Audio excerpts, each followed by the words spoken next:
Hello, change of scenery today. Welcome to the YouTube channel. I'm out as sunny. I'm feeling good, so let's do this. So today I'm going to talk about what to do to feel good or to feel happy regardless of external circumstances. So first, let's define happiness. What is happiness, right? So I found a definition from Cambridge, and this is what that definition says. It says happiness is feeling, showing and causing pleasure or satisfaction. I actually prefer this definition because it's close to my definition of what I think happiness is. Let me get closer because I'm not sure if you can hear me. So true happiness composes three things. So true happiness has three things to it, three parts to it: feeling, showing and causing. So whenever one of these are lacking, especially the feeling, the showing and the causing, whenever one of these are lacking, we question, are we happy? Because I feel like when someone is happy, it's easy for them to show happiness, whether in their physical body they look happy, for example smiling, not just smiling, but they are happy, their body feels relaxed, their body feels content, and inevitably that will show out into the world. You can tell the difference when you meet someone that's happy. You can tell the difference between someone that's happy and someone that's miserable and someone that's sad just by their demeanor. Someone that's happy is normally bubbly, it's normally smiling, it's normally ready for the world, whereas someone that's sad or depressed or going through low periods, they seem lower, they look defeated, their continent is closed, they walk a bit shorter, they don't walk in head high up. So there's physical differences between someone who is happy and someone who is sad. So the formula for happiness, in my view, is happiness equal feeling plus showing minus plus or minus causing. That sounds a bit complicated. So to be happy, you need to feel happy and you need to cause happiness. That might sound a bit confusing saying it that way. But when I say cause, it shows other people. When people interact with you, they can tell that you're happy. And we're basically people that feed into other people's energy, even though physically we cannot see energies. Energies are there. And when people enter your energetic field, that could cause them to take in your emotions. So if you're happy, that could cause someone else to be happy once they engage in your field. So that's what I mean by causing. So how do you feel happiness? So how does happiness show? So happiness is a state of intense feeling, of alertness, feeling of optimism, content, basically everything I've said earlier. So how do you show happiness? So like I said, happiness could be chemicals. For example, research has shown that there's high dopamine, high serotonin levels when people take drugs, or when people are happy, there's high endorphins, which is different from when people are depressed, there's low serotonin level. That's why they have to take SARAs, which is a hormonal chemical that increases serotonin levels. So that's the definition of what I think happiness is. So now I'm gonna go to the part of showing you how to stay happy even when it seems like the world is falling apart around you, right? So the first thing we look at is, the first killer of happiness is looking at other people. So step one, stop looking at other people. I know it's so hard to do, especially when we are inundated with Instagram posts, YouTube reels, right, and TikTok, and we just have so much access to people we don't know, so much access to our YouTubers, to our favorite YouTubers. The world is so exposed that sometimes it's difficult to not compare ourselves to other people. And the funny thing is, because we're exposed to so much content online, we might be comparing ourselves to people that we don't even know the backstory, maybe people that are way older than us. And obviously if you're way older, not to say this is always the case, you've had enough life experiences, you've worked enough to earn a certain amount. So it wouldn't be fair for a 12-year-old, for example, to compare themselves to a 30-year-old. Do you know what I mean? It just doesn't make sense. But that's just a small example. We compare so much with people we don't know. Back in the days before the invention of technology, we we lived in small communities. We can only compare ourselves to our neighbors, to our siblings, but now we're exposed to vastness of everything in the world and everyone we could compare ourselves to without knowing what's happening in their lives. And there's this influx of people comparing themselves to celebrities or YouTubers and making people couple goals. You don't know how those relationships are at home. Why would you compare your relationships to someone's relationship that you're not even there every day to see? That makes no sense. But so people's lives have nothing to do with you. They have different goals than you do, and it doesn't make sense for you to compare yourself. And this doesn't mean you're better than them or you're less than them. We are put in this world with our own unique gifts, and we express those gifts differently. We have different desires to other people.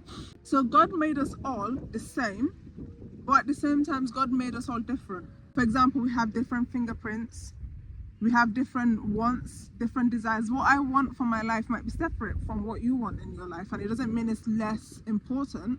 It just means that God put certain desires in our hearts for what we are supposed to achieve. So comparing your achievement to other people's achievement means that you're working blindly because you don't know what God has put in that person's heart. So we all have the same organs, but there are some people that don't have certain organs. They're born with certain things. I'm not going into that. And we are still different.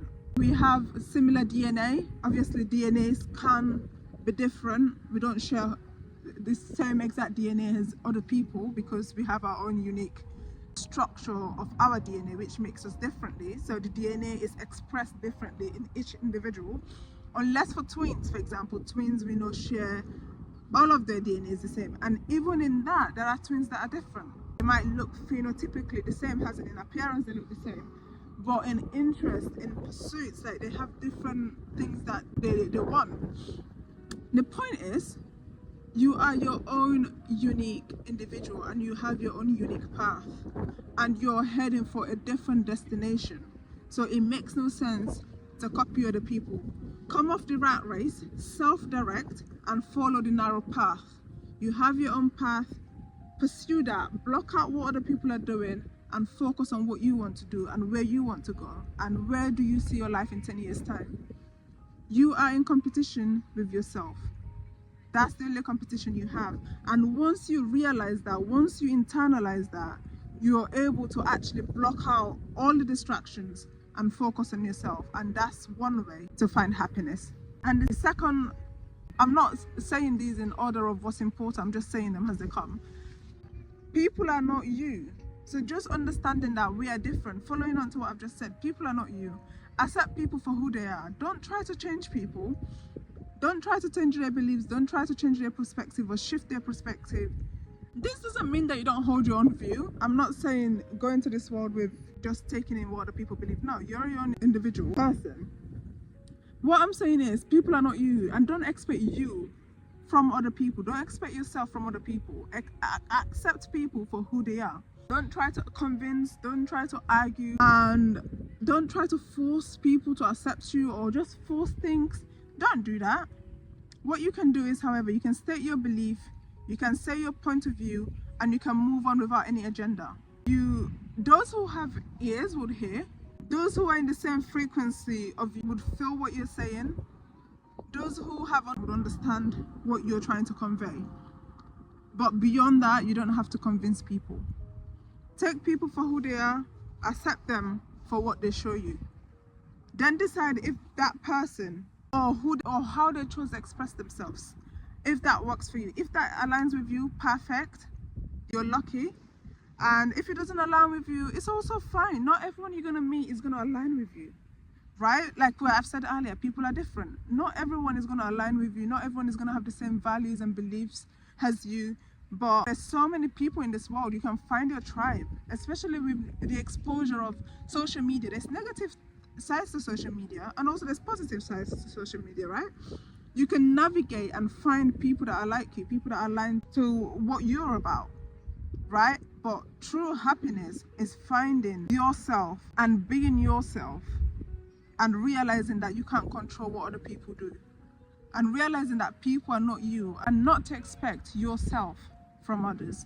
And number 3 is not everything is about you. Sometimes we're quick to blame ourselves for things, but do you know that people don't think about you? You think about yourself more than other people would ever think about you, right? So sometimes that's why we have this perspective that, oh, things are about us, or once something happens, you're quick to blame yourself. Oh, it must be something I've done. Darling, most of the times people are not thinking about you. Most of the times people are not thinking about me. People are thinking about themselves. So don't be too hard on yourself. Don't be too in your own world to think that people are just as invested. People have their own inner thoughts. You'll be surprised how much things are going on in people's heads, right? People have automatic thoughts. People have thoughts that they're not aware of that's going on, right? People have life experiences. People have hopes and dreams. People have their own fears that they're going through. People have unconscious mechanisms that they have and programs.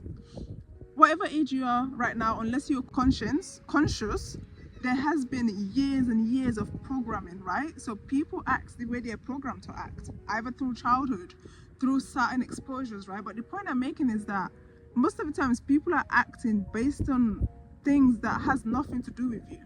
So just see this as you are but a tiny speck in other people's world, right? So take nothing that people do personal. There are times where you're the problem, and that's where introspection comes in. That's where you check in. Oh, I'm not saying be obsessive about it, but we have to take accountability for how we treat other people as well. I'm not saying just be oblivious and just think it's always other people's problems, it's not you. But once you're introspective, you can tell things that are you and things that are just other people, right? If it's something that has to do with you, then you can apologize. That's when ego leaves. That's when pride gets out the way. You can humbly apologize when you've done something wrong. But when you know it's not you, that's when you stand firm in your belief. And hopefully the other person would realizes them and come to you. And if that doesn't happen, don't wait for that. I'm not telling you to wait around for other people to apologize, because sometimes that would never come. Sometimes you just have to accept no apology as an apology, you see? So everyone you come across has a history.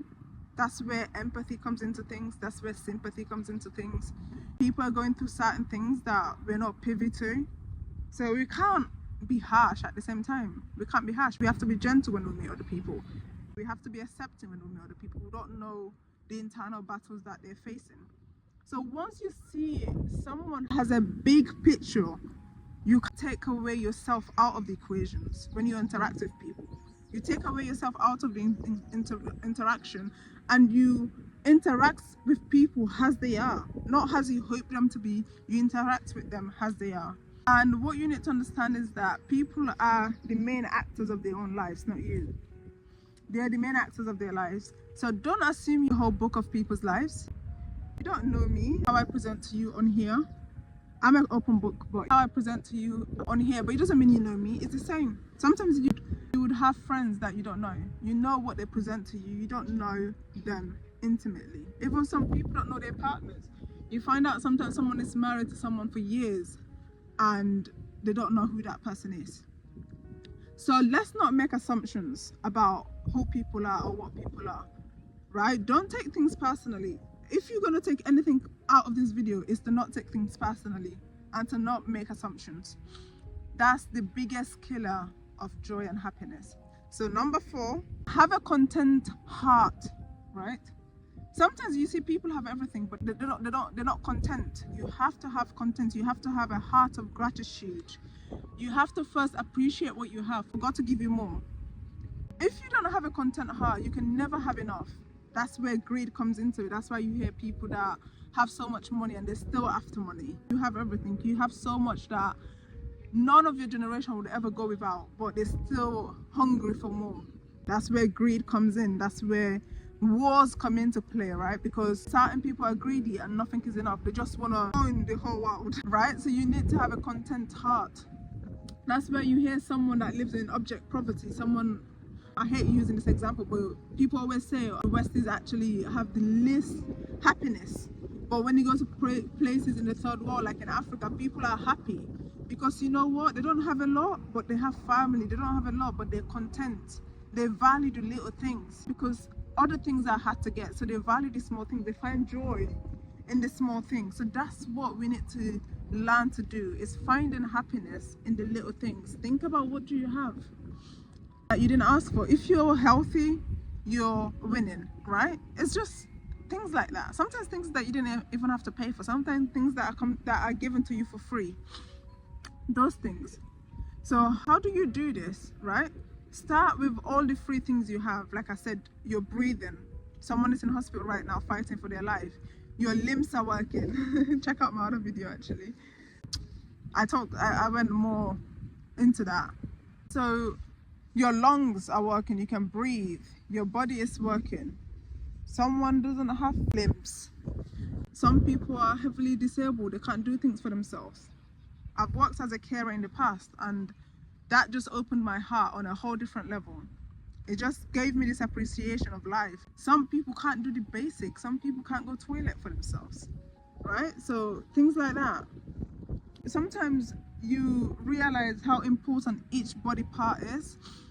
Unless one of them goes wrong, you don't think about it. You don't think about that this body part is working. For example, again, check out my previous video, right? Sometimes you knock your toe. Who cares about their toe? Who goes every day thinking, oh, my toe is working? No one does that until you knock your toe. When you knock your toe, that's when you realize how important your toe is, right? So it's just acknowledging the little things. And your toe is actually very important. Even though it's ignored, it's very important. Your toe works with balance. So sometimes when something is wrong with your toes, actually, it can lead to difficulty in balancing yourself. So God created everything with a purpose, every body part with a purpose. So imagine losing your toes. It would actually affect how you balance. You would need to learn, you would need to do maybe physiotherapy to learn how to navigate without having that toe. And also, if we look at other areas, if you don't have a toe, it might affect your self-esteem. You might go to the beach and feel some type of way that you have one toe missing. So imagine how much it will cost to replace the toe. Would anyone even be selling a toe? Because it's not one of those things like, for example, kidneys, you can be on the waiting list for that. But for a missing toe, maybe if you go to the hospital, they'll be like, no, we don't care, kind of thing. Because no one thinks about a toe as something big. Which is the point that I'm making. It's like appreciating the little things, because when that little thing is not there, you would feel it. You will feel it for sure. And again, another little thing we can look at is hair. Normally we would think that hair is not important, right? But to other people, hair means so much. All these hair channels that I follow, right? Because I love hair, I love everything about hair. I've always liked to understand the structure of hair and how to have healthy hair, right? So there's a lot of people, all of their channels about hair, right? But you can live without having a hair. You've never had someone went bald and died. No. But things like that are still important. And also, when you look in the world, right? When you look outside, you see how important little things are to certain people. There's this big... Now people are doing surgery, right? You see people that have injections on their lips. Having small lips has never killed anyone. You have people inflating their bum and doing injections and butt implants, right? Because small things like this are important to certain people. Not to say that people need to have all these modifications. It's not necessary for a lot of people, right? But these little things are important to certain people. But when you go to the hospital, that's where you would see, in the grand scheme of things, lips are not important. Having a big butt is not important. But having a functioning heart is, having a functioning lung is, having a kidney that's failing, or having a new kidney is important, right? So sometimes about putting things into perspective. That's the point of my video. So people are trying to change things that God made perfect. The other day I saw this girl that I worked with. She had nose surgery and lip fillers when she was 18 or possibly 19. I was wondering, who told her that her lips wasn't fine? Who told her that her nose wasn't fine? I wonder if it's her friends, or is it from social media, right? So it's just things like that. And now we move to the fifth thing that you can do to increase happiness in the midst of chaos. You are responsible. This is fifth thing. You are responsible for yourself. You're not responsible for others. You're not responsible for other people's feelings. You're not responsible for other people's wants, desires, and needs. Unless you're a parent. If you're a parent, obviously you're responsible for your minor child because you brought them into the world. You're responsible for them, right? But you're not responsible for another adult's feelings or desires or hopes and dreams. You can contribute. That's what being in a community is helping people how you can, but you don't take that upon yourself. You do not have to meet other people's needs. Obviously there are exceptions. Again, if you have a child, yes. If you're in a relationship or you have a mother or family members that you've decided you want to take certain responsibility for, it's okay to do that. But sometimes we just take everything and place it on ourselves. When someone is upset, it's like, oh, it's our fault. Even if you did something wrong and you upset someone, as an adult, it's up to them to know how to navigate that, right? So let's say you got someone annoyed. Does that mean they should go and fight someone? Does that mean they should go and stab someone? Does that mean they should go and kill someone? No. I was watching a commentary by Abba and Preach the other day about this YouTube streamer that shot someone. So I think someone was saying something about them online, and then they met in person and they shot the other streamer, and also they shot the other streamer's partner. So they killed 2 people because they copyrighted their videos. Something that's silly, right? So just because someone copyright your content, does that mean then you should go and kill them? The point I'm making is that you're not responsible for what another grown adult does. That's one thing. You're not responsible for their emotions. You do not have to do everything that someone wants you to do. And again, no is a complete sentence. You don't have to say no and justify it. If you want to justify it, fair enough. If someone deserves justification because you think they'll understand, then fair enough. Because sometimes the more you justify, the more people choose to act confused. The more people use what you're saying to tie you, or the more people don't believe what you're saying, right? And so not everything deserves or needs justification even. Sometimes you're busy justifying, but it's not a big deal even to the other person. It's fine. Those are people that understand boundaries as well. People that you don't need to be justifying all the time. They're quick to understand. Those are healthy people that you need in your life. If someone asks you, you don't have to be quick to respond. You can take time to think about it and come back and give them a response that aligns with what you believe or what's going on for you at that time. Because sometimes we feel pressured to answer. So let people feel their feelings as well. We don't have to control how people feel. And not for me personally, I used to want people to always be happy and all that, but I've realized that's exhausting. We can't control other people's happiness. Let people be themselves. People are not responsible for your feelings, so it goes both ways. It's not just one way. You're not responsible for people's feelings. People are not responsible for your feelings. As an adult, you need to be responsible for yourself. So my favorite author, as he's the author of Not Nice, he says this: you are a cause in this world, not an effect. And that is a good one to remember. You are a cause, you're not an effect in this world, right? So number 6 is you need to have boundaries. You need to set boundaries, right? So I did another video, go check it out, about boundaries. So boundaries is where you begin or where you end and someone else begin. It's what can you tolerate, what is acceptable for you. Boundary is your responsibility, it's not someone else's responsibility. So someone doesn't have to follow your boundary. Someone doesn't have to listen to your boundary. And the question is, what do I do when I have a boundary and people don't respect it? You stick to your boundary. That's what boundaries are for. So I urge you to go check out my other video on boundary. I dive more and I'm very specific in that video about setting boundaries, right? So the 7th thing you can do to be happy even when you're in the midst of chaos is working on yourself. We are an ongoing project as human beings. There's never going to be a time where you're like, oh, I'm perfect. We're always learning, we're always working on ourselves, we're always improving.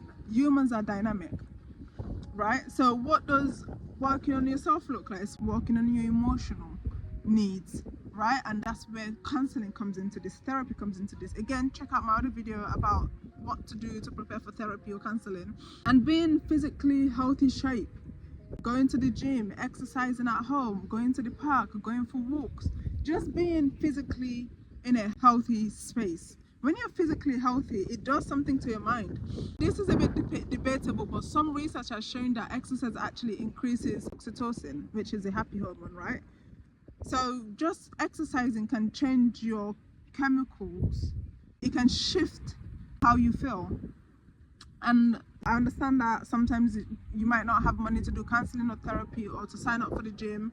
You could read books. There's so many books. I love reading. There's so many books now on psychology or mental health, and so many books. If you want me to make a list of my favorite books, I got you. So I love to read. Reading is one way you can go back to the past, right? You don't have magic powers to go back to the past, but one way you can do that is reading a book. You can read a book from someone who wrote it hundreds of years ago, right? For example, one book I like that's quite a bit old is by Napoleon Hill, How to Grow Rich.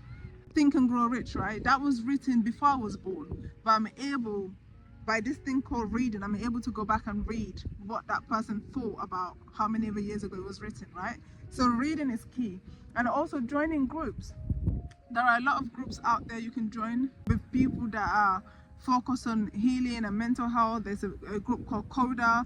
There's AA meetings for people that are alcoholics, and just look it up. You will find so many resources out there, and even joining a YouTube community, listen to my videos, right? So these are the 7th way, in no order, how you can improve your mental health and stay happy and uplifted, or at least at peace when there seems to be chaos in the world. I'll go through them again if my laptop allows me. So step 1 is stop looking at other people. Don't care about what other people are doing. You are in competition with yourself. Step 2, people are not you. Don't expect yourself from other people. Step 3, not everything is about you. Don't take things personal. Don't make assumptions. Not everything is about you. You're not the biggest actor in other people's lives. They are. You need to remember that. Number 4, have a content heart. You need to find happiness. You need to appreciate and have gratitude for the little things you have, for you to appreciate the big things. You get people that are millionaires that don't, or billionaires, they don't see the value in that because they're always after more. You need to have a content heart. And 5, you are not responsible for other people. People who, especially adults, are responsible for themselves. They're not responsible for other people's wants, desires, needs, and actions. People are responsible for themselves. Even if you annoy someone, it doesn't give them the reason to do a bad action, right? Have boundaries. Check out my other videos about boundaries where I talk about in depth. Let people know what you can tolerate. It just takes away confusion. So that's 6. 7 is work on yourself. Working on yourself is a lifelong journey of knowing yourself, working on your mental health, working on your physical health. So these are the 7 ways you can stay happy and have a positive mental thinking and just be content in the world when there's chaos happening. So thank you for watching this video. Don't forget to like, share and subscribe, and hopefully I'll see you again. All right, take care now. Bye.